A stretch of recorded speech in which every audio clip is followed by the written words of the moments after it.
Sa Lunes po ay sasapit ho ang ika-5 beses ho na State of the Nation Address ni Pangulong Marcos Jr. At ito ho, dahil siyempre ito'y bahagi pa rin ng tinatawag na 20th Congress.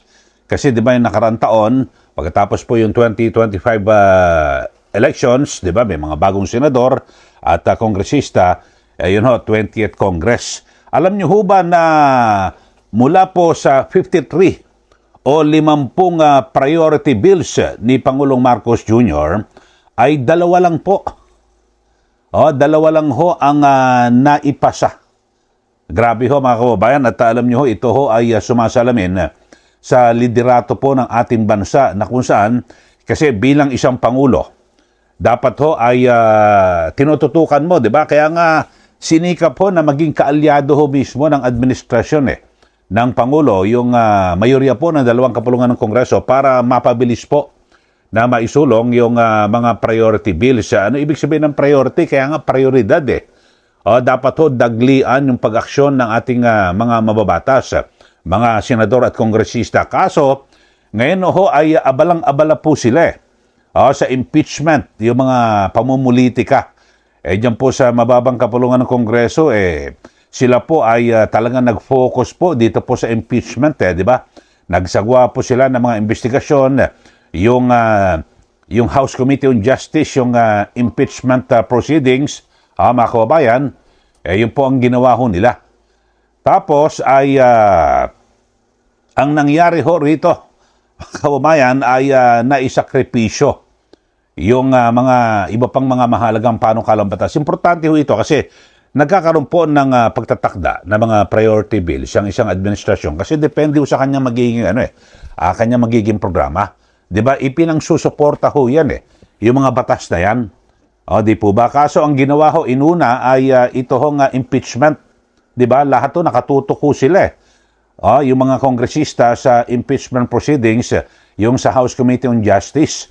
Tapos ay nagpapirma ho sila. Nakakuha ng mayorya ng sapat na boto mula po sa komite at hanggang sa plenaryo at naidala na ho ngayon sa Senado para at nagsimula na nga ho yung impeachment trial laban po kay VP Sara Duterte.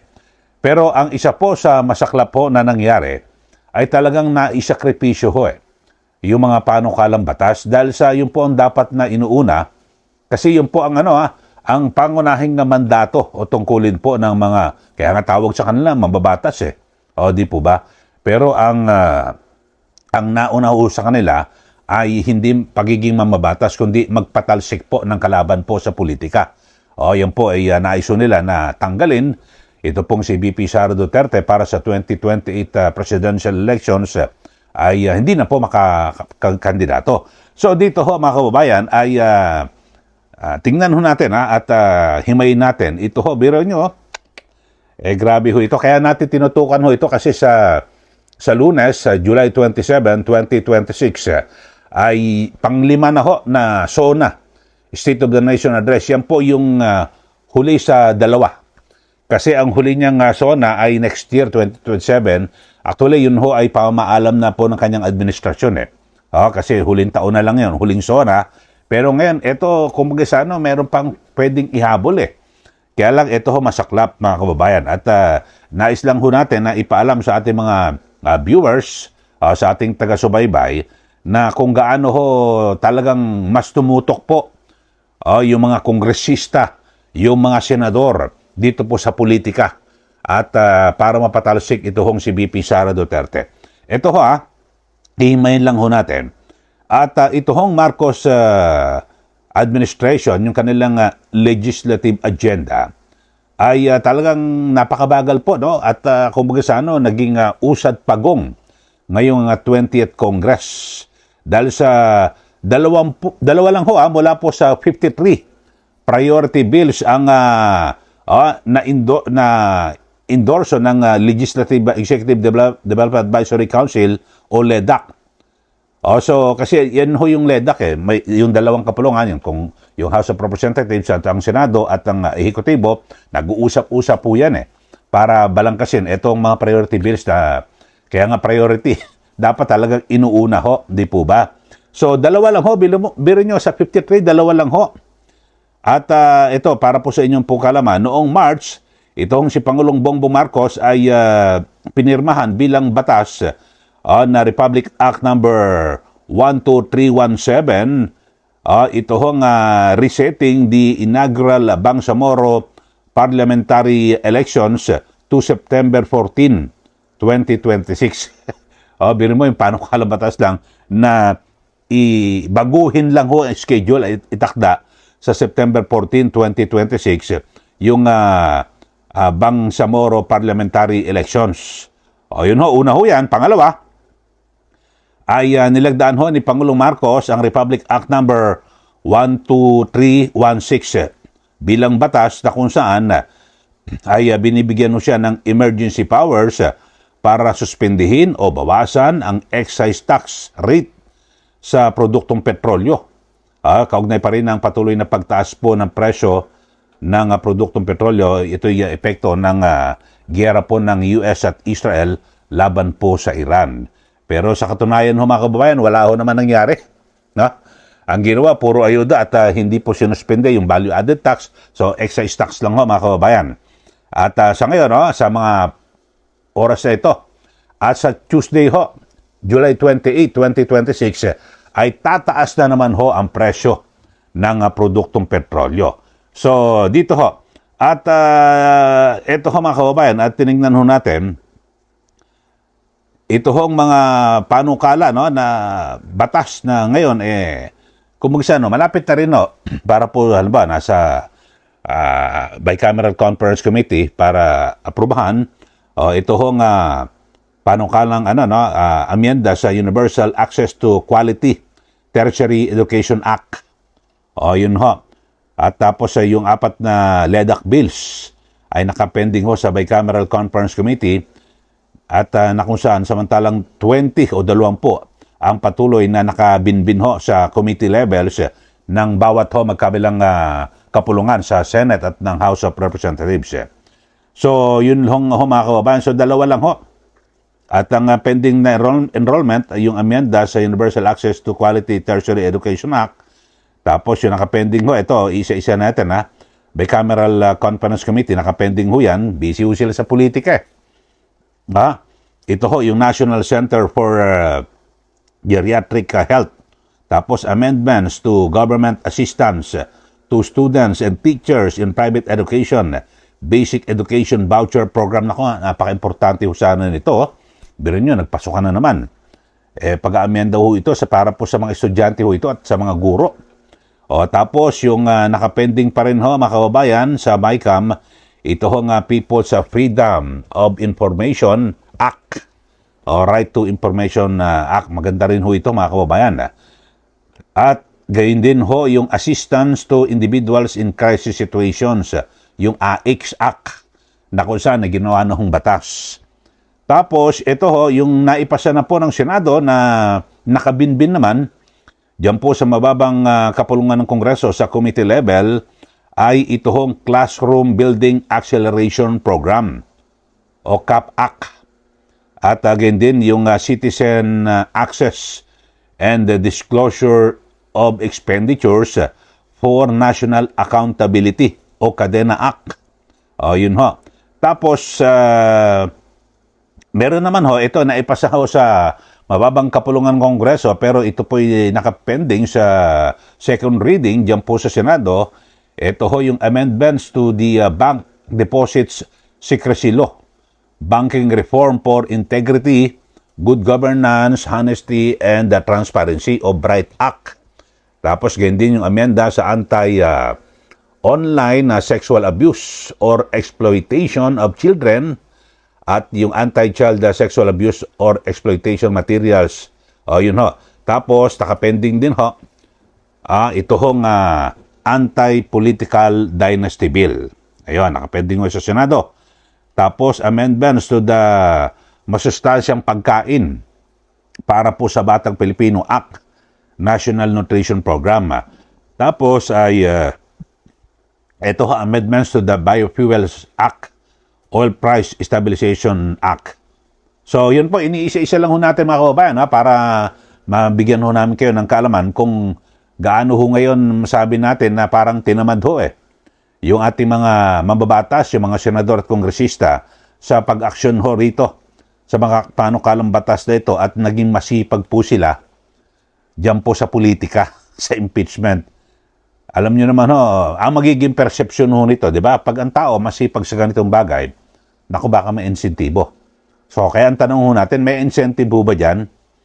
Kung kaya't minadali nyo at talagang kumbaga sa ganado ho kayo sa pag-aksyon sa impeachment, meron bang incentive? Yun lang ho tanong.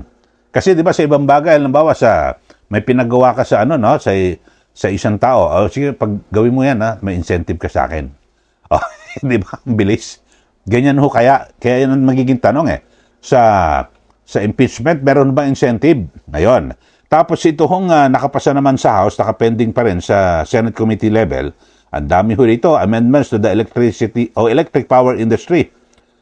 Yung sa Reform Act, EPIRA, Energy Regulatory Commission. Tapos Waste to Energy Bill. Waste Treatment Technology Act. Ang dami ho nito. Estate Tax, Amnesty, Travel Tax Abolition Act. Ito maganda ho ito sana, yung Travel Tax Abolition, para po ito sa pagpapaangat ng turismo dito po sa ating bansa. Tapos yung Department of Water Resources. Ito rin ho. Amendments to the Pantawid Pamilyang Pilipino Program o 4Ps Act. Tapos yung Digital Media Anti-False Information Act. National Reintegration Bill, yung Bagong Balikbayan Act. Yan ho Tapos amendments to the Teachers Professionalization Act. Amendments to the National Building Code. Ang dami ho, mga kababayan, na nakapending ho. Blue Economy Act, Digital Payments Act, yung E-Bayad Act, tapos Presidential Merit Scholarship Act. Gayun din, ito ho, yung National Land Use Act. Matagal na ho itong, ito, pangako pa ho nito ni Pangulo Marcos Jr. noong kanyang unang SONA. Wala ho, biri mo na, binbin. Tapos, ito ho yung pagpapalakas sa basis conversion and pagpapalawak ko yan, Development Authority. Tapos yung mga nakapending, ang dami ho. Ito maganda ho sana. Ito nakapending, second reading sa Senate at the House. Party List System Reform Act. Dapat nga, wag nang tanggalin na ho yung party list Dito po sa ating bansa, dami ho ng mga party list representative. Hindi naman lahat, pero marami ho, mga EPA lang ho At pasweldohin lang ho natin, mga kababayan. Diba? Puro pormahan lang at kapag nakita mo kung sino yung mga kinatawan, mga kamag-anak din ng mga politiko, di po ba? Ginawa hong ginawa hong palabigasan o gatasan, di ba? Ito hong party list na ito.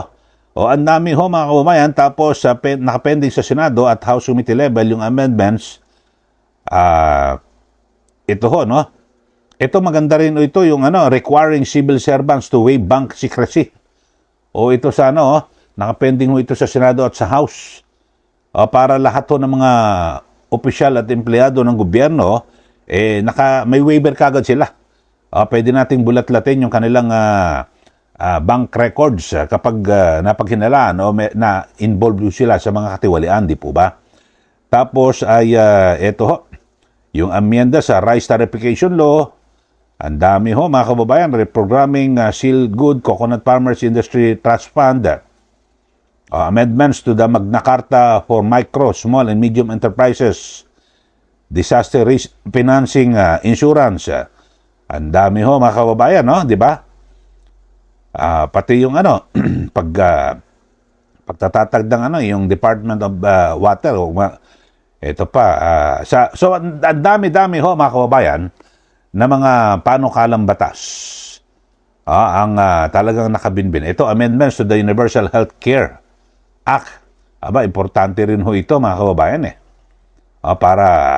tapos amendments to the Anti-Money Laundering Act o AMLA. So, napakarami ho mga kababayan na mahalaga ang panukalang batas. Kasi pinag-isipang mabuti ho ito ng House of Representatives, ng Senado, tapos sasangay po ng ehekutibo. Kaya nga may tinatawag na LEDAC meeting ho di ba? So nag-uusap-usap yan. Tapos babalangkas. Itong gawin nating priority bill na ito. Lahat na. Kung marami, priority bills. Kasi yan po ay, kumbaga sana, itinatono ho yan eh. Ano ba programa ng administrasyon? O, ito. Ano ba yung mga makakatulong? Ang dami ho mga talagang pangailangan po ng tao eh, di po ba? So yun ho, no? Inisa-isa lang ho natin, mga kababayan. Napakarami ho ng mga nakapending. Ibig sabihin ay inuupuan po ng mga mababatas ho natin at sa ngayon, sila po ay nakafocus dito po sa impeachment. Gustong-gusto nilang mapatalsik si VP Sara Duterte. O ngayon, nasa London ho, pinagkakaguluhan.